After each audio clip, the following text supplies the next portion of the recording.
తప్ప అనే మాట ఇప్పుడు డిస్కషన్కి వస్తుంటే అర్థం చేసుకోవచ్చు. మరి ముఖ్యంగా ఇజ్రాయెల్ చేసిన దాడి తర్వాత ఇప్పుడు ఈ యుద్ధం పెద్ద యుద్ధంగా మారబోతోందా? ఇన్నాళ్ళు ప్రపంచ యుద్ధంగా మాట్లాడుకున్న సందర్భంలో ఇప్పుడు ఆ పరిణామం మరికొద్ది అడుగుల దూరంలోనే ఉందా? బహుశా ఇది ఎగ్జాగరేషన్ అవ్వచ్చేమో, కానీ జరుగుతున్న పరిణామాలని క్షుణ్ణంగా పరిశీలిస్తున్న వారు, నిశ్చితంగా అబ్జర్వేషన్లో ఉంచిన వాళ్ళు మాత్రం ఇటువంటి అంశాలను ఇటువంటి క్వశ్చన్ని రైజ్ చేస్తూ ఉంటారు. అండ్ మీరు కూడా క్వశ్చన్ రైజ్ చేసే ప్రయత్నం చేయండి, మీరు కూడా మాట్లాడే ప్రయత్నం చేయండి, మీరు కూడా కమెంట్ చేసే ప్రయత్నం చేయండి. Here is a big breaking news. Israel దాడులపై ఇరాన్ రియాక్ట్ అయింది. రియాక్ట్ అవ్వడమే కాదు, ఏకంగా మాస్ వార్నింగ్ ఇస్తోంది. ఖతార్ రాజధాని దోహాలో దాడులను ఖండించింది Iran. Iran supreme leader Ayatollah Ali Khamenei react అయ్యారు. ముస్లిం దేశాలన్నీ ఏకం కావాలంటూ ఖమేనీ చెప్పుకొచ్చారు. అమెరికాను ఏమాత్రం నమ్మొద్దు. అమెరికా సొంత ప్రయోజనాల కోసం తన డబ్బును, తన బలగాలను ఉపయోగిస్తుంది. ఇజ్రాయెల్ను కాపాడేందుకు ప్రయత్నిస్తోంది. మనమంతా ఒక్కటిగా ఒక్కతాటిపైనే నిల్చోవాలి, సమస్యలను పరిష్కరించుకోవాలి అంటూ కూడా ఖమేనీ చెప్పడం ప్రస్తుతం ఈ అంశానికి సంబంధించి ఆసక్తికర చర్చకు దారితీస్తుందని చెప్పుకోవాలి. ఇది నేనంటున్న మాట కాదు, ఇఫ్ పాసిబుల్ ఒక్కసారి ఖమేనీ చేసిన ట్వీట్ని చూపించే ప్రయత్నం చేద్దాం. ఖమేనీ చేసిన ట్వీట్ అదిగో మీరు చూస్తున్నారు ఆర్టీవీ స్క్రీన్ మీద, మీరు చూడొచ్చు. రీజనల్ గవర్నమెంట్స్ ఇన్ఫాక్ట్ అది ట్రాన్స్లేటెడ్, అది వాళ్ళ భాష నుంచి మనం ట్రాన్స్లేట్ చేసిన సందర్భం, translated from Persian by Grok అంటూ మీరు చూడొచ్చు. ఈ నేపథ్యంలో ఒకసారి ఆ ట్రాన్స్లేషన్ వర్షన్ని నేను మీకు చదివి వినిపించే ప్రయత్నం చేస్తాను. Regional governments should know that America is not a reliable and views ఒక్కసారి మళ్ళీ నేను చదువుతున్నాను. Regional governments should know that America is not reliable and views them as tool for preserving the Zionist regime and maintaining its imperialist interest in the region. America uses their money and forces for its own purposes. The solution to the region's problems is the unity of nations, Muslim governments, and standing firm against imperialist objectives అంటూ కూడా. అంటే ఇక్కడ మీరు చూడొచ్చు, స్థానిక ప్రభుత్వాలు అంటే ఆయా ప్రాంత ప్రభుత్వాలకు సంబంధించి ఆయన మాట్లాడుతున్నారు. ఆయా ప్రాంత ప్రభుత్వాలు అమెరికా గురించి అర్థం చేసుకోవాలి, అమెరికా మీద ఆధారపడకూడదు అంటూ ఇండైరెక్ట్గా ఎందుకు ఎవరిని అంటున్నారు ఇక్కడ చూసారు. ఇంట్రెస్టింగ్గా నేను చెప్తాను ఎవరిని అంటున్నారని నేను చెప్పే ప్రయత్నం చేస్తా. ఎందుకంటే regional governments should know that America is not reliable and views them as tool for preserving the Zionist regime అంటూ కూడా. అంటే ఇది ఇండైరెక్ట్గా సౌదీని అలాగే ఐ థింక్ ఖతార్ని అనుకుంటే, ఎందుకంటే కొద్ది రోజుల క్రితం ఇటు అమెరికా అధ్యక్షుడు డొనాల్డ్ ట్రంప్ అక్కడ పర్యటించాడు. పర్యటించిన తర్వాత సిరియా కూడా వెళ్ళాడు, మీకు గుర్తుందా? కొద్ది రోజుల క్రితం పర్యటించాడు. అండ్ ఇంకా ఇంట్రెస్టింగ్గా ఉండబోతోంది నేను ముందు చెప్పే మాటలు, ఎందుకంటే కంటిన్యూస్గా జియో పాలిటిక్స్ని ఫాలో అవుతున్న వాళ్ళు, ఆ ప్యాటర్న్ని అర్థం చేసుకుంటున్న వాళ్ళు వెంటనే కనెక్ట్ అవుతూ ఉంటారు. సో కాబట్టి మీ వ్యూస్ని అండ్ మీ పాయింట్స్ని కూడా చెప్పండి, సో దట్ వాటి గురించి కూడా మాట్లాడుకునే ప్రయత్నం చేద్దాం. And coming back to the subject, కొద్ది రోజుల క్రితం అమెరికా అధ్యక్షుడు డొనాల్డ్ ట్రంప్ ఇటు మరి ముఖ్యంగా ఇటు సౌదీ అరేబియాకి సంబంధించి అలాగే ఇటు ఈ దేశాల మీద కాన్సన్ట్రేషన్ చేశాడు, పర్యటనకు వచ్చాడు. సో ఆ తర్వాత సిరియాకి వెళ్ళాడు. సిరియాలో ఉన్న ప్రభుత్వం మరి ముఖ్యంగా ఉగ్రవాద దేశం అంటూ చెప్పుకొచ్చిన తర్వాత ఆ దేశానికి వెళ్ళడం, అదే వ్యక్తిని కౌగిలించుకోవడం, ఉగ్రవాది అన్న వ్యక్తిని కౌగిలించుకోవడం, ది బెస్ట్ ఏమంటారు ఒక యంగ్ పొలిటీషియన్గా అంటూ కూడా అభివర్ణించడం, ఇవన్నీ అప్పుడు మాట్లాడుకున్న పరిస్థితులు. సో ఇప్పుడు ఖమేనీ కూడా అదే అంశాన్ని ప్రస్తావిస్తున్న పరిస్థితి ఉంది. ఇంట్రెస్టింగ్గా ఏ ఖతార్ దాడి గురించి అయితే ఈరోజు ఇరాన్ ప్రశ్నిస్తోందో అదే ఖతార్ మీద ఇరాన్ దాడి చేసింది. మీరు విన్నది నేను అన్నది అక్షరాల నిజం. అవును, ఇది ఎప్పుడూ జరగలేదు, కొద్ది రోజుల క్రితం జరిగిన ఘటన ఇది. ఇది ఖతార్ మీద ఇజ్రాయెల్ దాడి చేసింది. ఖతార్ మీద ఇజ్రాయెల్ దాడిని ఇటు Iran ఖండిస్తూనే.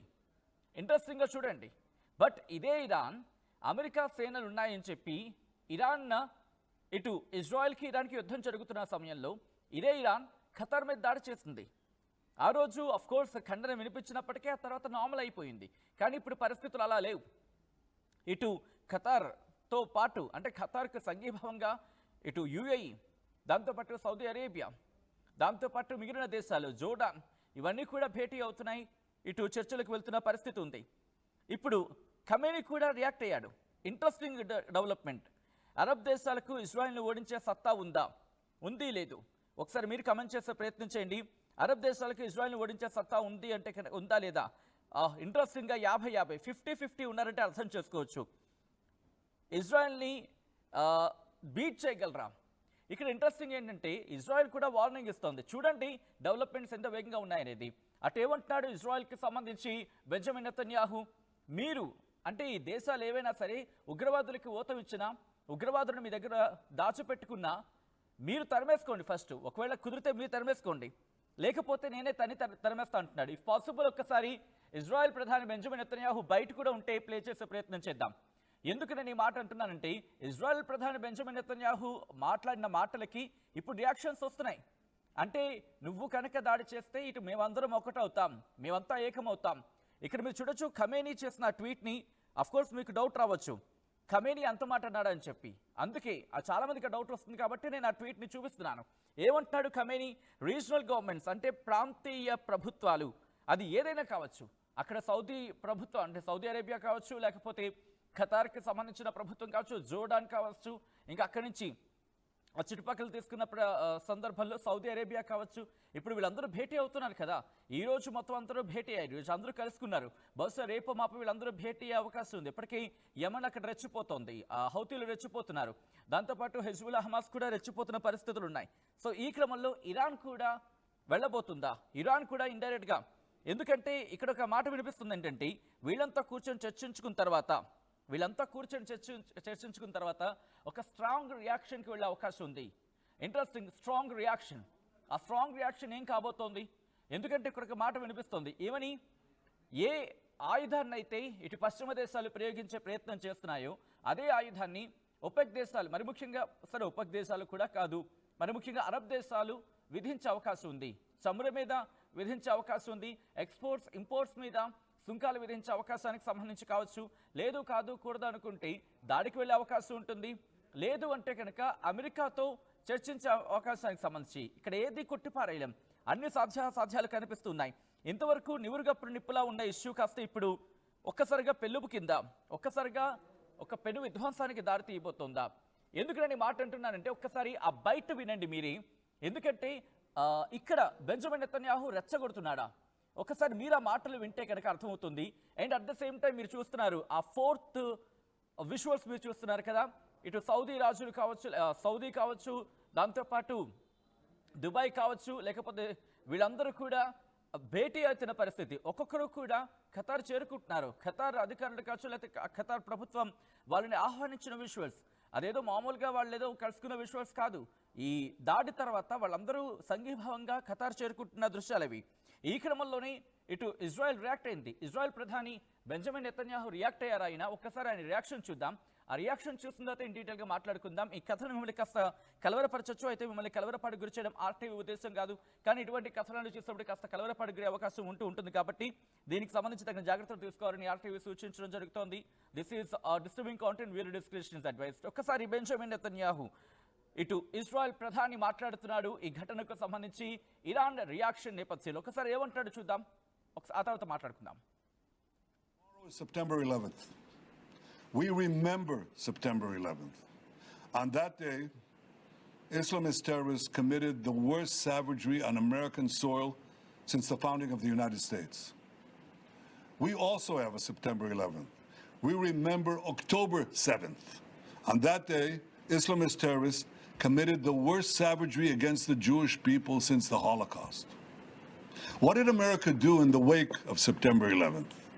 It promised to hunt down the terrorists who committed this heinous crime wherever they may be. And it also passed a resolution in the Security Council of the UN 2 weeks later that said governments cannot give harbor to terrorists. Well, yesterday we acted along those lines. We went after the terrorist masterminds who committed the October 7th massacre. And we did so in Qatar, which gives safe haven. It harbors terrorists. It finances Hamas.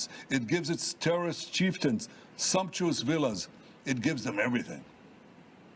So we did exactly what America did when it went after the terrorists, the Al-Qaeda terrorists in Afghanistan, and after they went and killed Osama bin Laden in Pakistan. Now the various countries of the world condemn Israel. They should be ashamed of themselves. What did they do after America took out Osama bin Laden? Did they say, oh, what a terrible thing was done to Afghanistan or to Pakistan? No, they applauded. They should applaud Israel for standing and up to these same principles and carrying them out. And I say to Qatar and all nations who harbor terrorists, you either expel them or you bring them to justice. చూసారా లాస్ట్లో dialogue అది, Qatar and to all the nations harbouring terrorist అంటూ కూడా. అంటే ఖతారే కాదు, ఖతార్తో పాటు ఏ దేశాలైతే ఇటు ఉగ్రవాదానికి ఆశ్రయం కల్పిస్తున్నాయో లేకపోతే హార్బర్గా మారాయో టెర్రరిస్టులకి ఉగ్రవాదానికి సంబంధించి అంటూ కూడా ఆయన లాస్ట్లో చెప్పిన మాట ఉంది కదా, దానికి కౌంటర్కి ఇప్పుడు రియాక్ట్ అవుతున్నాయి. అంటే ఇరాన్ హమాస్కి సంబంధించి హిజ్బుల్లాకి సంబంధించి ఫండింగ్ ఇస్తున్న సందర్భం ఉంది అంటూ కూడా జోరుగైన చర్చ జరుగుతూ ఉంటుంది హౌతీలతో కలిపి. సో ఈ నేపథ్యంలో ఇండైరెక్ట్గా ఇరాన్కి వార్నింగ్ ఇచ్చిన సందర్భం ఇటు బెంజమిన్ నెతన్యాహు ఇజ్రాయెల్ అధ్యక్షుడు. ఈ క్రమంలోని Iran supreme leader Ayatollah Ali Khamenei react అయ్యాడు. ఒకసారి రియాక్షన్ చూడొచ్చు, చాలా స్ట్రాంగ్ రియాక్షన్. ఎందుకంటే ఇజ్రాయెల్ ఇరాన్ యుద్ధం తర్వాత మరి ముఖ్యంగా అమెరికా ఇన్వాల్వ్ అయిన తర్వాత ఎప్పుడూ కూడా ఈ మధ్యకాలంలో ఖమేనీ అంత అంటే ఈ లెవెల్లో రియాక్ట్ అయింది లేదు. అఫ్ కోర్స్ మధ్య మధ్యలో రియాక్ట్ అయ్యాడు, ఆన్ అండ్ ఆఫ్గా రియాక్ట్ అయినప్పటికీ ఈ లెవెల్లో రియాక్ట్ అయిన సందర్భం లేదు. ఎందుకని ఇప్పుడు రియాక్ట్ అవ్వాల్సి వచ్చింది? ఏమంటున్నాడు బెంజమిన్ నెతన్యాహు? ఏ దేశం అయితే ఫండింగ్ చేస్తుందో, ఏ దేశం అయితే ఆర్థికంగా సపోర్ట్ ఉంటుందో, మరి ముఖ్యంగా ఏ దేశం అయితే హాబర్గా మారుతుందో, అంటే హమాస్ కావచ్చు, హిజ్బుల్లా కావచ్చు, ఇటు హౌతీలు కావచ్చు, వీళ్ళకి స్వర్గధామంలా మారుతుందో అదే మాట నేను ఆయన అన్న మాటని హెవెన్ అంటున్నాడు. హెవెన్గా మారింది ఉగ్రవాదులకి అంటూ కూడా ఇటు చెప్పుకొచ్చిన సందర్భం ఇజ్రాయెల్ ప్రధాని. సో ఈ క్రమంలోని ఇప్పుడు ఆయతుల్లా అలీ ఖమేనీ రియాక్ట్ అవుతున్నాడు. ఏమంటున్నాడు ఆయన? రీజనల్ గవర్నమెంట్స్ ఇటు ఆ ప్రాంత ప్రభుత్వాలు సిద్ధంగా ఉండాలి. ఎందుకని? America is not a reliable and views them as tool for preserving the Zionist regime and maintaining it's imperialist interest in the reason. అంటే ఆ ప్రాంతానికి సంబంధించి లేకపోతే ఆ రీజన్లో సుస్థిరత గురించి కాకుండా వాళ్ళ స్వప్రయోజనాల కోసం, దాంతోపాటు జియోనిస్ట్ రెజిమ్ కోసం వారిని అక్కడ పావుగా ఉపయోగించుకుంటోంది. ఎవరినంటున్నాడు? ఇండైరెక్ట్గా ఇటు ఖతార్కి, దాంతోపాటు యుఏఈకి, అలాగే సౌదీ అరేబియాకి. కారణం ఏంటి? కొద్ది రోజుల క్రితం అమెరికా వచ్చింది, అక్కడ వాణిజ్యం సంబంధించి ట్రేడ్ డీల్స్ ఏవో చర్చలు జరుపుకున్నారు. సో అప్పుడు ఇంకా ఇక్కడ ఇరాన్ ఇండైరెక్ట్గా ఏమంటోంది? ఇప్పుడు మీ వరకు వస్తే తెలుస్తుంది నొప్పి అనే అర్థం వచ్చేలా మాట్లాడుతున్న క్రమమే ఇక్కడ మీరు చూడొచ్చు. చాలా ఇంట్రెస్టింగ్ డెవలప్మెంట్. అంటే ఏదో అంటూ ఉంటారు కదా, మిత్రదేశాలు అయినప్పటికీ మన వైపు కనుక ఆపద సమయంలో చూసి చూడనట్టు ఉంటే వెంటనే దానికి అంటూ ఉంటారు కదా, లైట్గా అంటిస్తూ ఉంటారు అని అర్థం వచ్చేలా మాట. అంటే ఇరాన్కి ఇజ్రాయెల్కి జరుగుతున్న ఆ యుద్ధ వాతావరణం కావచ్చు, ఇరాన్కి అమెరికాకి జరుగుతున్న యుద్ధ వాతావరణ సందర్భంలో ఖతార్ కావచ్చు, యుఏఈ కావచ్చు, అలాగే సౌదీ ఇవి జస్ట్ న్యూట్రల్గా ఉండిపోయాయి అంటూ కూడా ఒక చర్చ జరిగిన క్రమం. బట్ ఆ తర్వాత ఇప్పుడు అందుకే ఇరాన్ అంటోంది అమెరికా నమ్మదగింది కాదు, మిమ్మల్ని వాడుకుంటుంది, కాబట్టి మీరు అర్థం చేసుకోవాలి, ఈ ప్రాంత ప్రయోజనాల కోసం మీరు ఆలోచించుకోవాలి అని అర్థం వచ్చేలా చెప్పుకొచ్చిన పరిస్థితి. సో ఇప్పుడు ఏమంటున్నారు వీళ్ళంతా కలిసి? బహుశా లాస్ట్ లైన్ చూడండి, ఇఫ్ పాసిబుల్ ఒక్కసారి ఖమేనీ ట్వీట్ని కాస్త బిగ్గరగా వెళ్ళే ప్రయత్నం చేద్దాం, ఎందుకంటే చాలా ఇంపార్టెంట్ లైన్స్. లాస్ట్ 2 లైన్స్ చూడండి. The solution to the regions problem is the unity of nations, Muslim governments and standing firm against imperialist objectives. ఏమంటున్నాడు? ఈ ప్రాంత ప్రయోజనాల కోసం ఏం చేయాలంటే కనుక ఇటు యూనిటీ ఆఫ్ నేషన్స్, దేశాల మధ్య ఐక్యత ఉండాలి, దేశాల మధ్య ఐక్యత ఇంపార్టెంట్, అలాగే ముస్లిం ప్రభుత్వాలు ఏకమవ్వాలి, అలాగే standing firm against imperialist objectives అంటూ కూడా. అంటే ఒక విధంగా చెప్పాలంటే ఏదైనా జరిగినా అందరూ ఒక మాట మీద నిలబడాలి, ఒక తాటి మీద నిలబడాలి అనేది. ఇక్కడ చూసారు ఇంట్రెస్టింగ్గా ఇరాన్ ఇప్పుడు ఆ సమయాన్ని, ఆ ఘటనను, ఆ దాడిని ఎన్కాష్ చేసుకునే ప్రయత్నం చేస్తోందా? ఆ దాడితో ఇప్పుడు మొత్తం ముస్లిం దేశాలని ఏకతాటి మీద తీసుకొచ్చే ప్రయత్నం చేస్తోందా? దీనికి సంబంధించే చర్చ జోరందుకుంటోంది. ఎందుకంటే పాకిస్తాన్ కూడా తగుద్రమ్మా అని చెప్పి నేనున్నా అంటూ ముందుకు వస్తోంది. ఇప్పుడు ఈ పాకిస్తాన్ నమ్ముతాయా? ఎందుకంటే ఈ పాకిస్తాన్ అటు అమెరికాకి తొత్తు. సో ఈ క్రమంలో ఇప్పుడు అరబ్ దేశాలు నమ్ముతాయా? టర్కీ కావచ్చు, ఇవన్నీ అది వేరే కథ మళ్ళీ. సో ఈ క్రమంలో ఇప్పుడు ఇరాన్ ఏం చేయబోతోంది? ఇజ్రాయెల్ మీద మళ్ళీ దాడికి దిగే అవకాశం ఉందా? ఒకవేళ అదే జరిగితే ఏం జరిగే అవకాశం ఉన్నాయి? మీరేమనుకుంటారని చెప్పి కమెంట్ చేసే ప్రయత్నం చేయండి. ఒకసారి దాడికి సంబంధించిన దృశ్యాలు చూద్దాం. ఈ కథను మిమ్మల్ని కాస్త కలవరపరచచ్చు, అయితే మిమ్మల్ని కలవరపాటు గురి చేయడం RTV ఉద్దేశం కాదు. కానీ ఇటువంటి కథనాలు చూసినప్పుడు కాస్త కలవరపాటు గురే అవకాశం ఉంటుంది కాబట్టి దీనికి సంబంధించిన జాగ్రత్తలు తీసుకోవాలని RTV సూచించడం జరుగుతుంది. This is somewhere distributing content video descriptions advice. ఒకసారి మొన్న జరిగిన రీసెంట్గా జరిగిన దాడులకు సంబంధించిన దృశ్యాలు చూద్దాం.